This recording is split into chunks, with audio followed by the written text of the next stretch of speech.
The family that vacations together stays together. At least, that was the plan. Except now, the dastardly desk clerk is saying he can't confirm your connecting rooms. Wait, what? That's right, ma'am. You have rooms 201 and 709. No, we cannot be 5 floors away from our kids. The doors have double locks. They'll be fine. When you want connecting rooms confirmed before you arrive, it matters where you stay. Welcome to Hilton. I see your connecting rooms are already confirmed.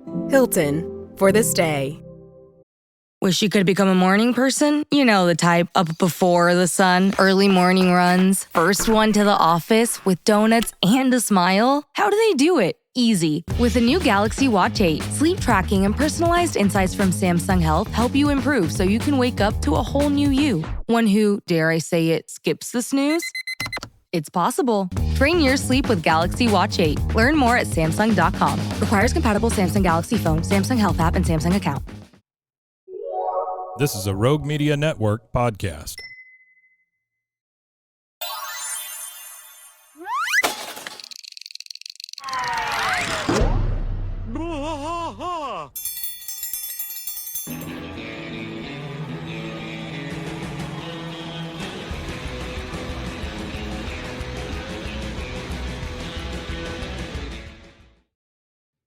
Hey there, welcome to King of the Hill podcast. I'm Mike. And I am Rusty. He is still Rusty, and he's still coming to us from a different dimension. Rusty, this is a That Ain't Right Friday, and what we generally do on these episodes is we talk about things that are adjacent to the King of the Hill universe, and today is no different. A couple things I've got, and then we'll just kind of keep it nice and short, and then on Monday we will start again with season 8 episode 1. So this one's a little more depressing, so I'm going to get it out of the way first. You know, every time there is an award show in Hollywood, there is an in memoriam section. You know, whether it be the Oscars, the Emmys, the Tonys, whatever, right? They do an in memoriam to talk about the people that were part of the industry that contributed. In some, you'll even get like sound effects manager or something like that, right? And they'll talk about it, or they'll at least put them in a slideshow and show it to everybody. People were a little incensed that Jonathan Joss was left out of the in memoriam for the Emmys, and I think they have every right to be a little miffed about that. I don't care whether and it's really weird to me that Hollywood kept him out. Well, Jonathan Joss too, especially, like they were kind of upset about a few others, and I don't really know the others' careers outside of Hulk Hogan. I don't really know Jerry Adler's career or what was the other lady's name? Danielle Spencer. Mm-hmm. I don't really know much about their careers or whatever, but I know that Jonathan Joss was a staple on television from the 90s. You know, he always played the same character, obviously, because that was something that we had discussed, you know, when he was talking about his mental health and how he felt about the state of Hollywood in terms of Native American casting. And he'd been on TV for a long time, been on a lot of different TV shows, and he'd been on some of the most popular TV shows of their time. King of the Hill, you know, obviously that's his bread and butter as far as fame goes. But then you have Parks and Recreation, which he had a massive role in that was really, really good. His character was bigger than life in that particular, and he cherished that role because they put him in a suit and they let him not just be the Indian in a leather cut off vest. And he also was in the Tulsa King, which is his most recent. Which would probably be his most recent role, I would imagine, would be Tulsa King, which just released its 3rd season, and he played a guy on there called Badface. So just leaving him out of TV is weird, you know, especially when he's been on Emmy award-winning shows. All the shows he's been on that I just named are all. I'm not sure if I think Tulsa King got an Emmy because it's been out for 3 years now, but I think they even if they did or didn't, it's still a critically acclaimed show. Yeah, I just don't think it matters. I think that you were a big part of TV and you should be included. You know, I mean, I've seen some of those. Part of TV. That's what I'm saying. I've seen some of those in memoriam segments, and there are a lot of people in there I don't know. Jonathan Joss was one that I knew from 2 TV shows that I liked very much. It makes no sense to me that they did that, and a lot of fans are calling it cruel, which it's funny that Jonathan Joss lived an alternative lifestyle and had some shady things in his past. But boy, if that's not Hollywood to a T, I don't know what is. You know? And honestly, there's a lot worse in Yep. Hollywood. You know, regardless of the circumstances of his life or whatever it may be, what I got was a truly passionate human being Yep. that was You severely got it. misunderstood most of his career. Yep. And yes, had a problem with substance abuse. Who doesn't? Who Sure. hasn't? Sure. Kind of thing, you know. And Especially these days. his was just larger than life. Like Yep. his just was bigger than he could be, kind of thing. So Let me tell you when it ticked me off. It was the other night. My mother was in the hospital. She had a procedure, and we had to sit there and watch the stupid hospital TV with my dad, right? With no sound. Number one, by the way, and Dancing with the Stars was on, and there is Alec Baldwin's wife dancing with these other mid-level whoever's, and Andy Richter, by the way, was dancing, which is weird. Andy Richter. But they go out to the audience, and there's Alec Baldwin just cheering, and he's happy, and he's sitting with all his kids, and you wouldn't know that he called his daughter a pig one time and got drunk and yelled at her on voice memos. Then he fatally shot somebody during a movie. This guy has had all kinds of things happen, but he keeps getting welcomed back into Hollywood. Kevin. Well, I think actually Kevin Spacey ended up getting cleared of all wrongdoing, which is kind of sad because they dragged. You don't see him. Yeah, but you don't see him anywhere. No. Even though, and then like honestly, if you look at Pee Wee Herman and Paul Rubin, he kind of got pushed out of the industry too because everybody associated him, you know, masturbating as him being a pedophile, in which he wasn't at all. Nope, he had he was nothing. not. There wasn't even any inkling of that ever in his career. No. Now he was a closeted gay man his whole life, but other than that, and I don't even think he was that closeted really. I mean, he could be in the closet all he wants, but I think it was pretty common knowledge. Yeah. After a while, definitely. If you haven't seen that I Am Pee Wee Herman documentary on HBO Max, please go watch it. It's a beautiful good. documentary. It's very good. Very well done. I have always appreciated what his comedy was. I really appreciate those kind of comedians like him. I know that's nothing to do with what the King of the Hill, but it's okay. Or Jonathan Joss, but I really appreciate comedians like him in memoriam, since we're doing a memoriam thing. Comedians like him because you know, it's like him. What's his name? Andy Kaufman. Andy Kaufman. It's like that style of comedy, and I really appreciate that style of comedy. It's a brand new style when they started it. Yeah, it was a brand new style of comedy. And his whole stand-up was the fact that he was playing a guy who sucked at stand-up.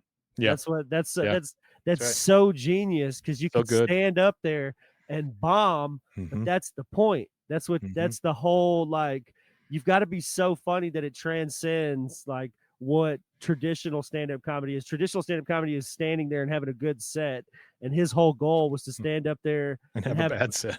He was being a guy who wanted to have a good set, pretending to play a guy having a bad set, and it ended up being like revolutionary. And you know, we know that, you know, that ended up being, you know, Pee Wee Herman and that whole TV show and all that. Two of my favorites, Pee Wee Herman and Andy Kaufman. All right, second part of the show. I'm going to parents.com. I know it's a weird one, but this is an article about Lauren Tom. It says the actress behind iconic moms on King of the Hill and Futurama reveals how her grandmother inspired her. Now, Lauren Tom was she was one of the ones on the panel that we went to see in Austin, and she was the most excited person there to be part of another season of King of the Hill.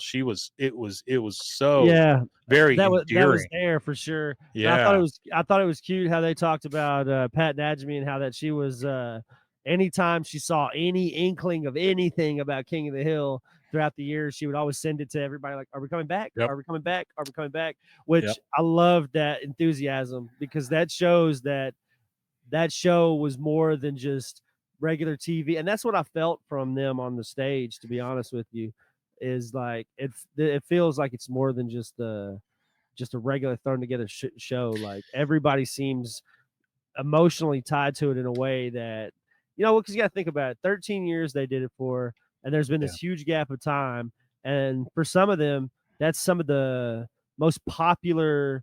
I don't know Lauren Tom for anything other than Futurama and that. I don't know anything she's done other than that. You know what I mean? So, and then Kathy Najimy, if I wouldn't have known that. This episode is brought to you by Nespresso. Gift magical mornings with Nespresso Virtuo Pop. Compact and stylish, Virtuo Pop is made to meet every morning coffee craving. From espresso to coffee, hot or iced, at the click of a button. And celebrate the season with Nespresso's limited edition coffee flavors. Sweet almond and hibiscus, cinnamon and candied tamarind, and festive double espresso. Magic in the making. Shop the holiday gift collection exclusively at Nespresso.com.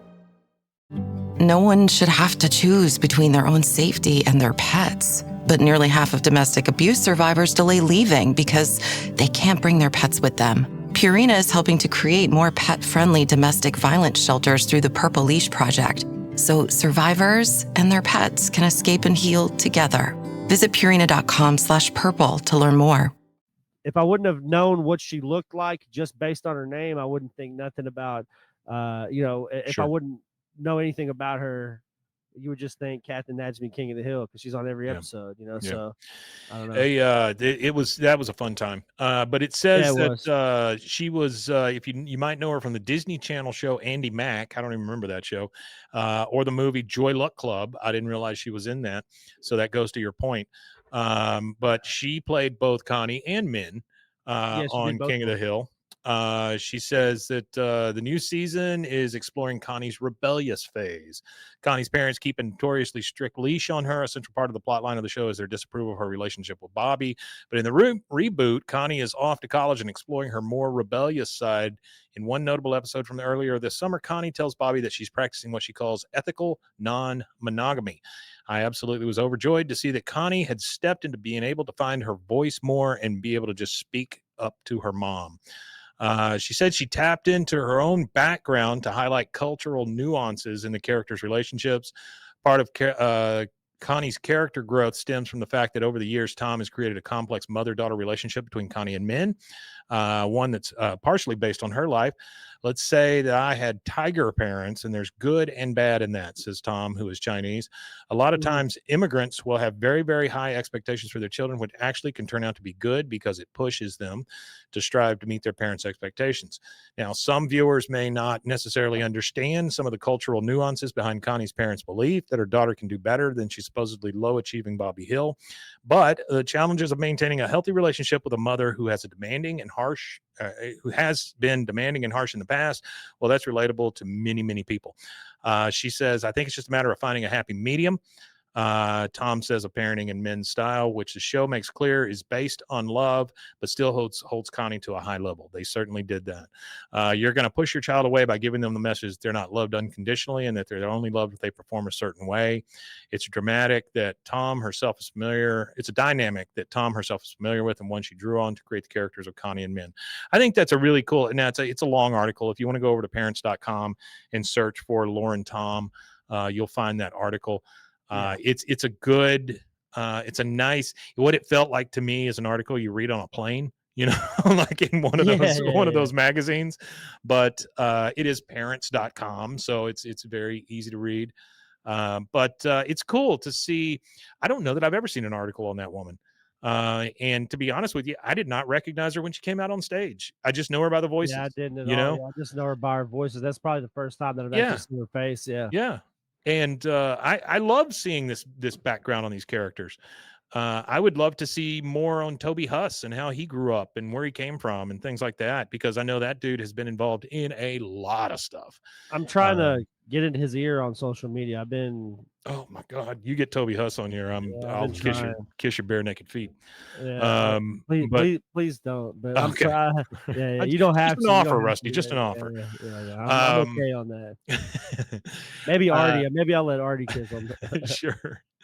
No, I think that I think we're only made better by knowing these people and how they came up and where they dig down deep to find these characters. I don't necessarily want to know everybody in Hollywood's political beliefs, but I know they don't want to know mine either. So I'm okay with that. Let's just talk about how we grew up and how we're similar rather than how we're different. Yeah, And absolutely. That's what I want. That's what I would love to be able to do with yeah, some of these people is yeah, learn more about what makes them who they are. And I think that was what the unique thing about getting to talk to Jonathan Joss was we didn't get we were in a very relaxed. I have to say I was the appearance. I had smoked a 5-gram joint right sure, before that, so the appearance. I appeared relaxed, but inside of my body, there was a little ball bearing about this big, just yeah, bouncing from the feet to the yeah, top of my head, and I was just so nervous. But that conversation with him and everything, you know, after the show and everything, and just during the show, during the actual interview, just getting to hear his perspective on things where he's not talking for television. Because if you look at his TV interviews, they're obviously a lot way different sure, than what we got. Like sure, a lot of his television interviews, he's not sipping a White Claw and just smoked a bit of weed. right, He's not as loose. He's there for a PR reason, or mm-hmm. he's there for other things. There's other things that he was involved in throughout his years that Right. there's footage of him online. Whatever causes he was attached to and things like that he was doing speaking events for. So, he's a dynamic human being and like the guy. Yeah, it was a shame, but we really enjoyed our time there. I want to say thank you to everybody that stuck it out here. You guys are the best as far as fans go. We could not do this without you guys, and Yeah, we we'd be really a little appreciate you guys. And we'd be a little crazy to do it without you. But yeah, it would just be two dudes talking to each other through a camera. Well, right now, anyway, we're usually in yes. the same room, but Absolutely, absolutely. Again, next week we'll start back up with season 8, episode 1. But I just want to say thank you to everybody, and I hope you have a wonderful weekend.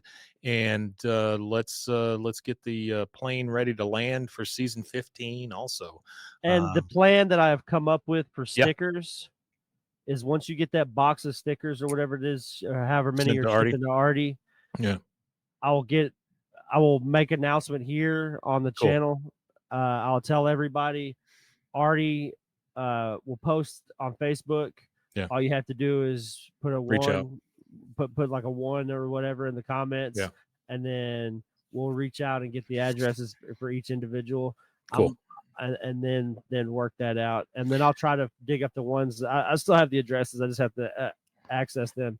If that Google, I don't know how Google Sheets still works, so hopefully it captured those addresses still and hasn't timed them sure out did. or whatever. I am working, this is just an aside, I'm working on a merch store for Rogue in general, so expect to see a couple of King Bois type merchandise on there, because I will attack those first, and they will be like a drop ship type thing, so you'll be ordering through us, but somebody else will be making it, which I think is probably the best way to start this thing off.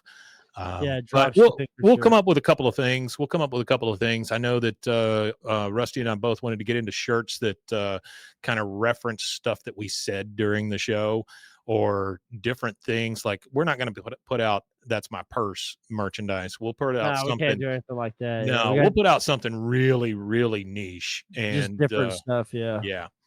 So I think that's it for us for Friday. Only one thing left to say there, Rusty. Well, I think it would go great on a shirt, and I'm not sure what you would put on it to make it not offensive. Yeah. But I think it would be great with like a Native American headdress, and it just says Wimitanye with the Native American headdress in the back, or the crane, or the crane, or a crane.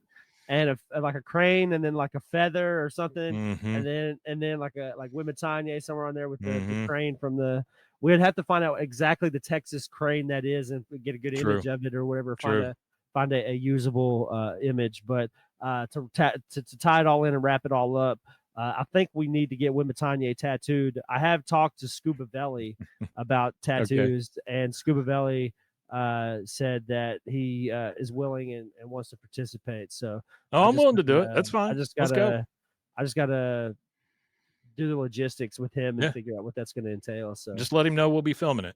So yeah, he's cool with that. Yeah, he's cool with that. Yeah. So I didn't think he's never been shy around a camera. So no, not at all. He's hilarious. Like he's probably one of the funnier people in town. Like his humor is like what I like. I have to tell you sometime when we're in the same room about when I saw him do stand up one time. Oh, it was stand up. Oh my God, it was the most uncomfortable thing I've ever seen in my life. But it was awesome. Fantastic. Yeah. It was supposed to be that way. Yeah. All right, guys. Well, we love you, and we'll see you next time. We matanye. We matanye indeed.